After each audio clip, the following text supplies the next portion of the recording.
આણંદની યોગ શિબિરમાં આવેલા બાબા રામદેવે 1947નો ઇતિહાસ યાદ કરી સરદાર પટેલને વડાપ્રધાન ન બનાવીને ભારતે શું ખોયું તે વિશે જણાવ્યું। करो और खास करके गुजरात के संदर्भ में कहूंगा कि 1947 में एक मौका आया था जब गुजरात का एक लौह पुरुष देश का प्रधानमंत्री हो सकता था, और यदि वो प्रधानमंत्री होता तो हिंदुस्तान की तकदीर और तस्वीर कुछ और होती। हिंदुस्तान 3 टुकड़ों में नहीं बंटता, अभी तो अफगानिस्तान तक अपना हिंदुस्तान होता, और यह जो अखंड भारत का सपना था शायद वो भी पूरा हो जाता।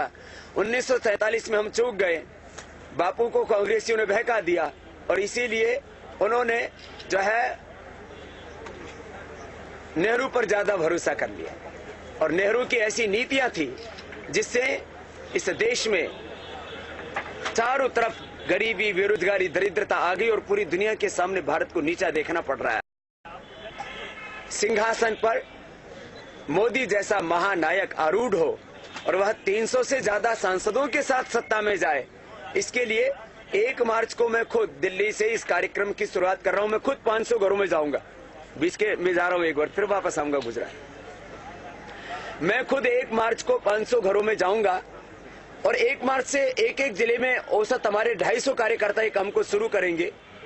कोई कार्यकर्ता 1 सप्ताह में इस काम को पूरा कर देंगे, किसी को 1 महीना लगेगा। जो पूरा समय देंगे वो 1 सप्ताह में कर देंगे, जो 2 घंटे का भी समय देंगे और 20-25 घरों में भी जाएंगे, तो 1 महीने के अंदर 23 मार्च को हम योग महोत्सव मना रहे हैं। उस समय तक हमारा 1 round door to door campaign का शुरू हो जाएगा, पूरा हो जाएगा, जिससे कि लोगों का माइंडसेट चेंज करेंगे, और औसत 2.5 लाख घरों तक हमारे कार्यकर्ता पहुंचेंगे एक लोकसभा क्षेत्र में। और उसका परिणाम ये होगा कि हम करीब 20 करोड़ से ज्यादा वोटर्स को जोड़ पाएंगे मोदी को प्रधानमंत्री बनाने के लिए, उनका पोलराइजेशन, उनका ध्रुवीकरण कर पाएंगे, और 300 से ज्यादा सांसदों के साथ मोदी को संसद में भेजेंगे। लेकिन 11 पक्ष अभी मिलके मोदी को हराने के फेवर में आए हैं, तो लॉजिकली ये कैसे शक्य हो पाएगा? 11 पक्ष मोदी के सामने आए हैं।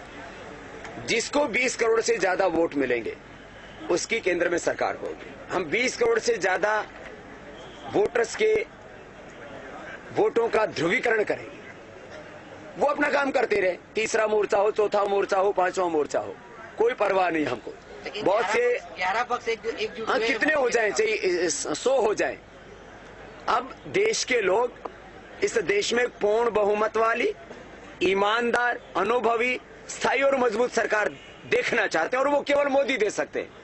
बाकी 2-4 लोग जाकर के वहां शोर शराबा तो कर सकते हैं, लेकिन व्यवस्था परिवर्तन नहीं कर सकते। આણંદમાં યોગ શિબિર માટે આવેલા બાબાએ તો રાજકીય વાતાવરણમાં ગરમાવો તો ચોક્કસ લાવી દીધો છે, પરંતુ તેમના નિવેદનોની અસર શું પડશે તે આવનાર સમય બતાવશે। Kalpesh Patel, news online, Anand.